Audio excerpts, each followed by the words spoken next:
You're listening to The Roofr Report, the ultimate podcast for roofing professionals, business owners, and entrepreneurs. Get insider access and hear about the highs, lows, and tales of triumphs from thriving business owners. Brought to you by Roofr, hosted by Pete McKendrick. All right. Hey, everybody. Welcome back to The Roofr Report. I am your host, Pete McKendrick, and we are joined today by our May Roofr of the Month. Excited to have him on. I've known him for a while and watched him kind of grow in the industry. So very excited to have you on, Austin. Welcome, Austin Blomquist. How you doing, Austin? How are you doing today, Pete? Great, man. I'm excited for this one. We have known each other for a number of years and seen you do some cool stuff in the industry, and excited to kind of run through that and get your story and hear where you've come from and how you got into this. We always joke that you don't find roofing, roofing finds you. So, everybody usually has a colorful backstory of how they ended up where they're at. Excited to dive into it and hear a little bit about what you're going on. Introduce yourself, introduce the company. How long have you guys been in business? How big are you as a company? How many employees do you have? Stuff like that. Just kind of basic information about what you guys have going on. Sure. Yeah. So I'm the owner of Upper Peninsula Roofing Company. We've been in business for the second year now. I've been in the roofing industry for 6 years. My senior year of college, I went and chased a hailstorm in Nebraska. And so that's kind of when roofing really started as far as the residential roofing scene. I've been in the roofing space pretty much my whole life. My dad actually developed a product called Snow Grip. Unfortunately, he passed away when I was 11 years old, but it's always been my mission to bring that product to the world. I've been kind of close to the roofing industry, and I've always been kind of watching it. And so I went to college, got my marketing degree, and then I found out that there was these guys going out knocking on doors and making a lot of money, selling these roofs. Said, well, what am I going to do out of college? And I just didn't have the capital to bring my product to the next level. So I started selling roofs door to door. I basically went all over the country. I mean, Nebraska, Iowa, Minnesota, Georgia, the Carolinas. I worked for multiple different contractors and really gained that experience. Then I could see that there was a huge need for more roofers in my local town, Iron Mountain, Michigan. There's like 3 roofers in this town. I always heard that the prices were high, they weren't reliable, and they weren't picking up their phones. I'm just like, I can do that. I can be reliable. I can pick up my phone, help with storm damage, because there wasn't anybody else really doing anything that was like insurance focused in my hometown. It was all retail. So there was a couple storms that came through, and next thing you know, I started selling roofs, working with some other contractors in the area, and now I've branched off and started the roofing company on my own. I'm basically just a one-man show. I do have one sales rep, I do have one assistant, like an office manager, but we're starting slow, and that's okay. I always hear with roofing companies, when they try to scale too fast, they can run into problems. And so I'm trying to take things slow, create a well-oiled machine before I start to really scale this business. The vision is to be the household name for roofing across the Upper Peninsula of Michigan. The Upper Peninsula it's connected from the Mackinac Bridge to the Lower Peninsula of Michigan, but only about 5% of the population of Michigan actually lives in the Upper Peninsula of Michigan. And so it's a bunch of smaller towns that are kind of spread out. But like I said, there's just not a ton of roofers. And so if there's 3 roofers in town and there's a couple thousand people that are reaching out for roofing services, we only need to sell. If we sell 100 roofs, I mean, that's fantastic. Yeah. It's like you don't need to be in a huge populated city to sell a lot of roofs. And so, yeah, that's kind of a little bit of the background. Yeah, I like it. It's interesting, because I do think it's something that happens quite often with newer companies. You go to all these shows, you listen to all these people speak, and it's all about scaling and, everybody wants to get huge. And I've had a lot of conversations recently with roofers about, finding that sweet spot that works for you, making comfortable money and running a company that's lean and organized and being happy with that, not having to get huge or branch out into other areas. Like you said, like if you guys can become that neighborhood roofer for the Upper Peninsula, you're in a great spot, right? Like you got to take over that area, and you could easily do a significant number of roofs every year and do pretty well and stay pretty lean. So I think that's really interesting. Talk a little bit about your background from a marketing standpoint and how that's played into your success so far with the roofing company. Yeah, so I'll rewind a little further before everything started. It all happened with my dad's product. From a young age, I remember going with him to different jobs, and he'd say, "You see that snow sliding off that roof? That's a problem." Well, this snow grip product can fix it. And I always just remember him having samples, and it had ice on it, and it was holding there at like a vertical pitch. And I just remember my dad's passion. It's always been my dream to bring that product to the world. And so I got a marketing degree in college, and I thought that's what it was going to take to launch this thing. Well, then I soon found out what it takes to really run a successful business, and you need people. And I found that I was bottlenecking myself so many times where it's just like, oh, I don't have this website set up. I don't have all the systems in place. I don't have the samples ready to send out to people. I don't have the information that people need. I knew that I needed to team up with a larger coating company because my product involves a waterproof coating followed by aggregate granules that embed into the coating that protrude out of the coating. And that's what actually grips the snow on the roof. And so I thought to myself, I'm like, how can I get known? How can I get these larger coating companies to pay attention to me? I'm just this, just this kid from Iron Mountain with population of 10,000 people. Nobody knows me. I don't have this marketing budget. No, I don't have any credibility other than, oh, I just got a marketing degree, oh, look at me, right? But I'm still, my lower 20s then. And it's just like, okay, what can I do for that credibility? And so it's kind of a cool story. So I was installing my dad's product on a metal roof, and I was with my best friend at the time. We were installing it on a super hot day, and this coating was like running off the roof. Like it was drying too quick. Like there were so many things that were going wrong. And I just remember thinking to myself, I'm like, Dad, you're lucky I love you so much because I wouldn't be installing this product if I didn't. And I tell my buddy, I'm like, hey, can you take a video of me installing this? Because this is ridiculous. This is crazy. This is comical almost. And he took the video, and I was watching it, and I'm like, what if we post this on TikTok, that app that you see like all these girls dancing on? There's nobody posting anything roofing related, but you can see that these girls are getting millions of views. What if I try to post the snow grip on there? And what if it gets 1 million views? We just kind of laughed about it. I'm like, well, I'm going to try it out. I posted the video on TikTok, and it got over 1 million views overnight. That's crazy. I was, Dad, is that you up there controlling the TikTok algorithm? And ever since then, I was just like, okay.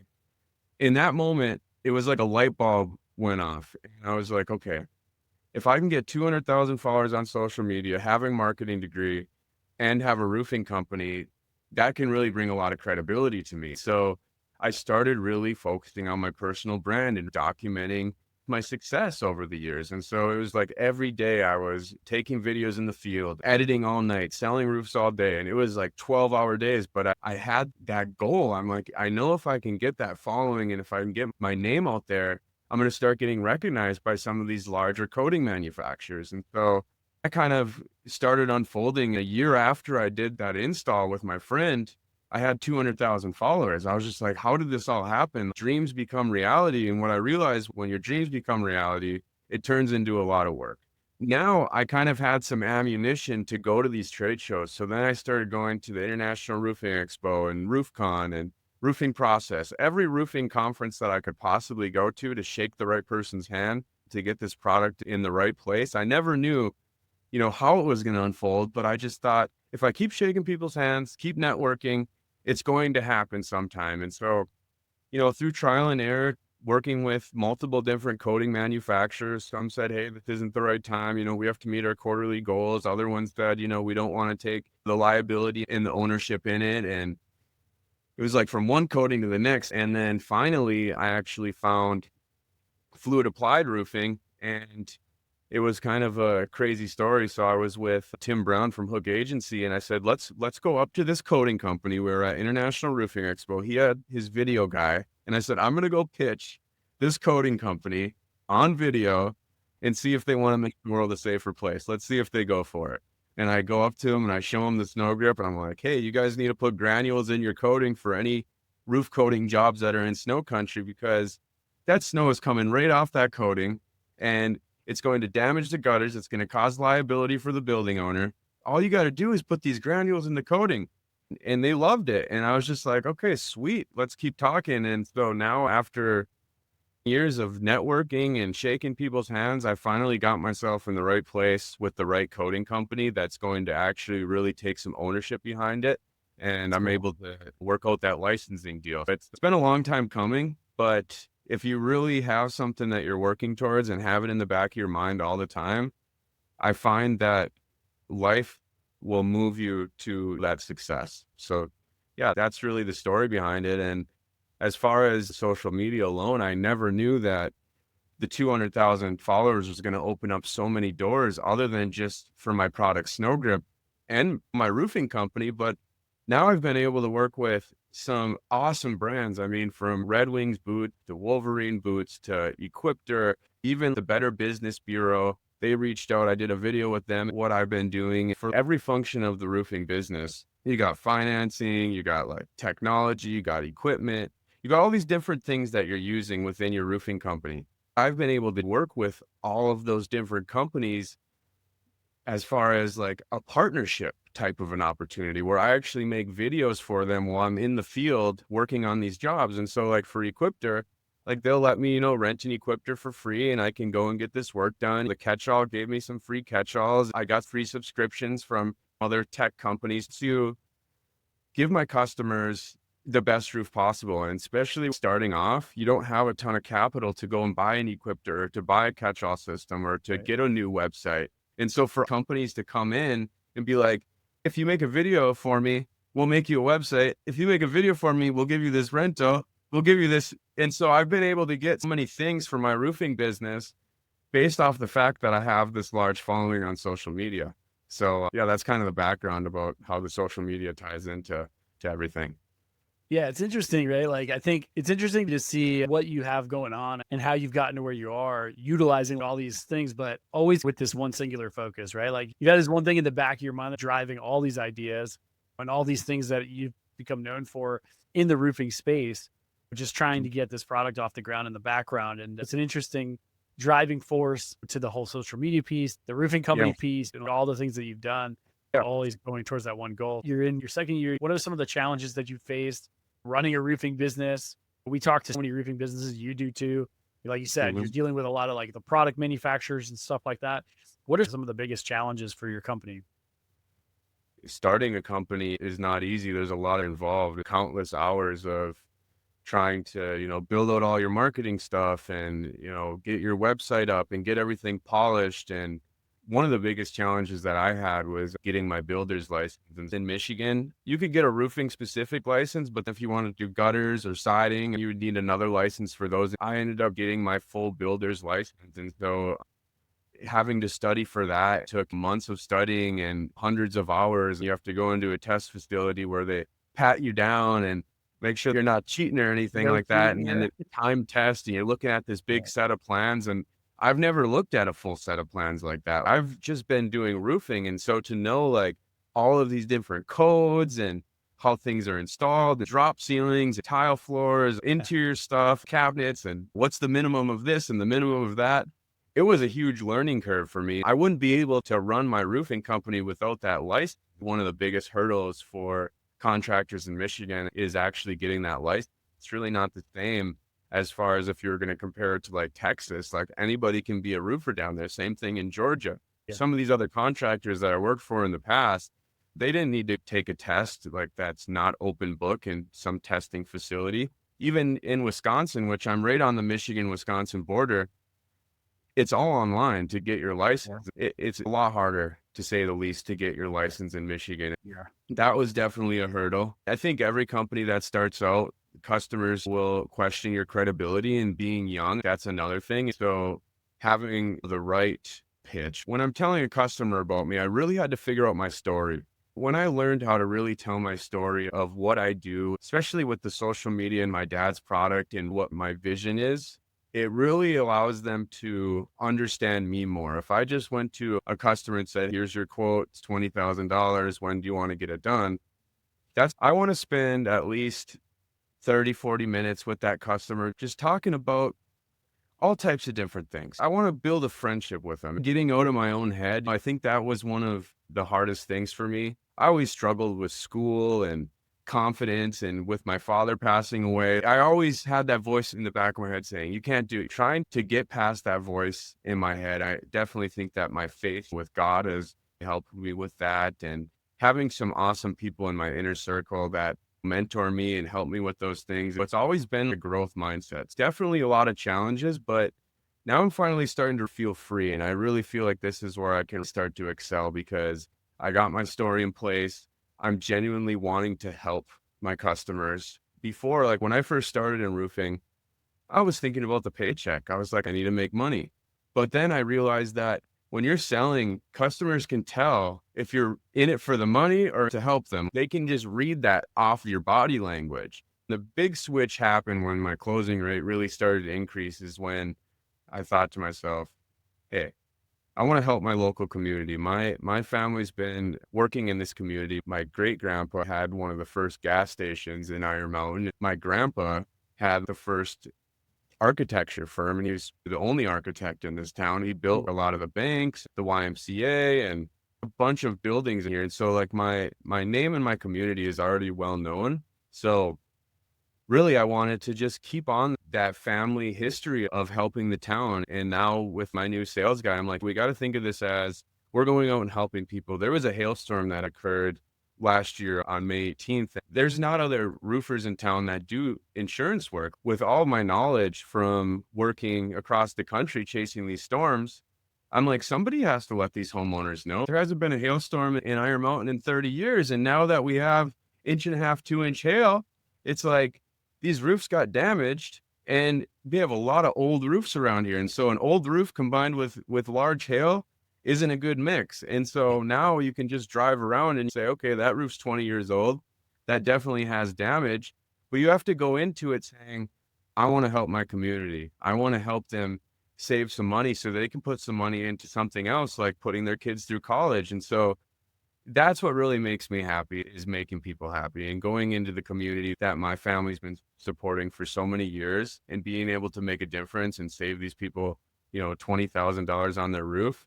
Like that's what really, really drives me. And so now it's really, how can I help and where am I most needed? And that's something where when I was storm chasing, there was 20 other roofers in the neighborhood all doing the same thing as me. They had fancy trucks and nice shirts on and nice pants. And I was like, they've been doing it for 10 years. So these homeowners don't need me. They have 20 other roofers in the neighborhood.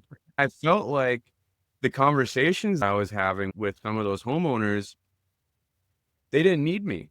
And I didn't feel like they appreciated me being there to provide them that service. But it's a totally different story with my hometown here, where they appreciate me. They want to talk to me. There's not other roofers knocking on their door. And so when I'm the first roofer that knocks on their door, well, they're willing to have a good conversation with me and use me if we get the job approved. That's some of the challenges, but gone through. No, and it's an interesting point because, like I was telling you before we started recording the podcast, we had a hailstorm a couple of weeks ago here in Kentucky. The homeowners are looking for that local person. They want to work with that neighborhood guy. The outside guy means nothing. Like you said, they don't relate to him. They know they're not going to have a relationship with that guy. So they're looking for that, that local feel, that neighborhood guy that they can count on, that they know is going to be there. Guy made a very interesting point. I was joking with you. It was funny to watch the local roofers go on the offensive and tell the homeowners, this is how it is. You got to be careful who you work with. We're the local guys. Make sure that you work with somebody local. And the homeowners have kind of heeded that message. I know that they've turned away a lot of out of town roofers in the beginning there. But one of the guys said something very interesting. And he said, if you're looking at me as a local roofer and you're looking at a guy who came from out of town, who is ultimately going to support you if a year from now or 2 years from now, you have another issue with the work that was done? Potentially, do you really think that guy's coming back from 1,000 miles away to do a repair? No. So now you're having to come back to me anyway. And I thought that was a really interesting point. Yeah, you might get a better deal at that moment in time from that guy, but ultimately, is it going to cost you in the long run? It's a much more meaningful relationship if you can work with that neighborhood roofer, that local guy. And, and I think from your standpoint as the roofer, like it's very smart insight early on for you to realize, sure, we're all in this to make some money, but ultimately that can't be the goal, right? Because the homeowner's going to read right through it. If the contractor is there to make a buck and that's all he cares about, it's probably not going to end well.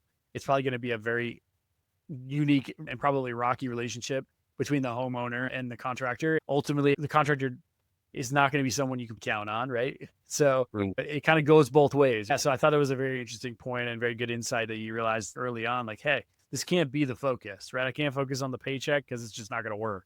It's not going to be an effective way to pitch. It's not going to be an effective way to gain business down the road. We're dealing with something very similar here. We're in an area that normally doesn't get hit with storms. Now they got hit with storms. We have guys here who are roofers, local roofers, but they're not guys that do storm work. It makes it tough for the homeowner to know who to work with. You being able to step up and say, hey, I know what I'm doing here. Gave you some street cred for sure. It's Very cool. also it's a small town, and so I meet with the same adjusters all the time. And so now I know them all personally. And so they're like my friends. We'll go out to lunch together. I was actually on a roof the other day, and it was a blown off shingle. And I FaceTimed this adjuster because I knew it was a AAA claim, and I know that there's only one adjuster in this area for AAA. And I FaceTimed him, and the homeowner's, down on the ground. I'm up on this 2-story roof, and I'm like, hey, what do you think about this wind damage? These nails look like they're a little bit overdriven. I don't know if this was wind related or if it was an installer problem. He was like, lift up the shingle and check this out. And he's like, yeah, that was more of an installer issue, and the roof's kind of old, so that's more of a wear and tear issue. And I was just like, cool. I'm not going to have the homeowner calling this claim. Being able to show the homeowners that I have a real relationship with the local adjusters too. I really use it to benefit me and to boost my credibility. Ultimately, your reputation is so important, especially in a small town when you're meeting with adjusters. You can't just call out hail damage or wind damage that's old or more of like wear and tear, because now you're going to be looked at from that guy as you're just a storm chaser. You don't actually care. You don't want to do things. It's super important for me to do things by the book. If there's no damage, I tell the homeowner, hey, I can give you a bid on this job. Unfortunately, there's just not enough damage up there to be covered. Sometimes there is. And if there is, I tell all the adjusters, if I find damage, I go down, I show the homeowner, I said, here's all the pictures. Ultimately, I'm not going to tell you to file a claim, but if you want to file, I would be more than happy to represent you. Like, I'm not out here, here's the contract. Let's call in the insurance, let's get this moving forward. Like, I'm not a sales guy that's going to, push it down your neck. Like, I just want to help people, give them the information so they can make an educated decision is really where I'm at with things. Now let's talk about the future for you, right? Like, what do the next couple of years look like for you as a whole, right? Like personally, and also for the roofing company, your product, like what's the plan? I try to not think too far ahead. I try to just do my best every day, but I still have some good goals. Just like I told you before, the snow grip is what really drives me. And so what my really long-term goals are is to really get that product all over the world. Right now, we're across most of the states in snow country, but I would like to get up into Canada. I would like to get overseas. But as far as the roofing company, I would like to keep running it the way that I'm doing it. And really what I found is when you don't have a big operation, you don't have a lot of overhead. And if I'm doing most of the sales, I'm able to really focus on more of the profitability. Like, I don't care as much about high revenue. I don't care to do $5 or $10 million in sales, but if I can keep it from $1 to $3 million in sales for the next 5 years consistently, I would love to build up enough money to bring on a general manager and start branching off, get more locations, and really start branding the company as that neighborhood roofer. And I think that there's a huge opportunity right now as far as SEO goes and getting organic leads. This isn't an oversaturated market. If I was going to start a roofing company down in Dallas, Texas, if somebody searched roofing company near me, I would be on the 50th page on Google. Well, up here, like I said, there was 3 roofers. And so now I'm actually the second person on Google for here. And it's just crazy what a little bit of SEO, just having a good website, having some 5-star reviews can really do for you in a small town. And so after I really kind of build my brand here in Iron Mountain, then I want to branch out to Marquette, Michigan, Escanaba, Houghton. These are all smaller towns, kind of like Iron Mountain, but I want to duplicate it in multiple areas. Really what I want to do is I want to bring affordable roofing back to the Upper Peninsula of Michigan. Like, that's what I've always wanted to do. That's why I got into it in my hometown. I heard so many things about roofers charging $1,000, $1,200 a square for retail roofs that are walkable because they're so busy. They're just throwing high numbers at these jobs. Yeah. And I'm just like, you could do this for $600 a square and still make great money on these jobs. The contractor wins and the homeowner wins. And that's good if you ask me. My long-term vision is to really bring affordable roofing back and give people reliable service and build out a team that does the right thing. That's kind of my long-term goal for the roofing company. I love documenting the work. I love featuring this stuff on social media. I love working with new companies like the Equipter company, and even I worked with the shingle manufacturer Certainteed. And so I really look forward to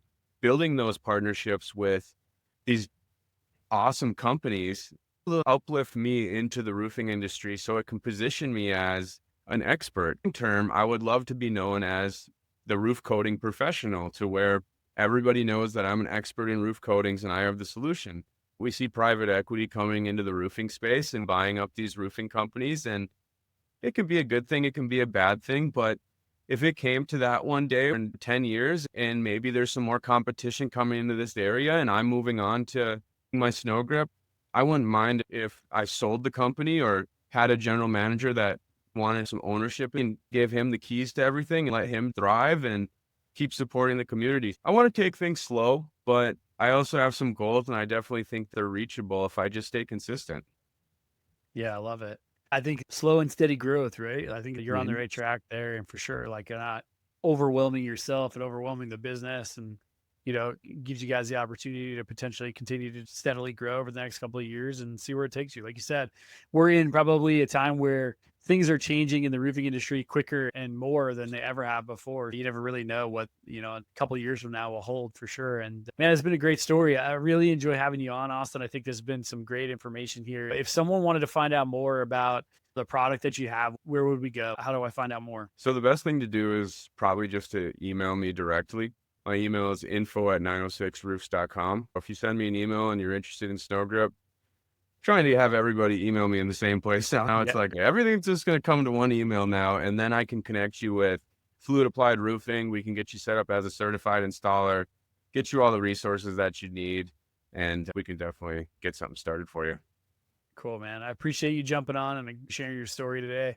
And wish you the best of luck as you continue to grow. Glad Roofr could be a part of it. Congrats on being, May Roofr of the month. Thank everybody for listening, and we will see you guys next time on the Roofr Report. Thank you, Austin. Thanks, Pete. Hey, everybody. Thank you for listening. Check us out next time on the Roofr Podcast. Be sure to like us, subscribe to us, and check out all our other episodes on YouTube and Spotify.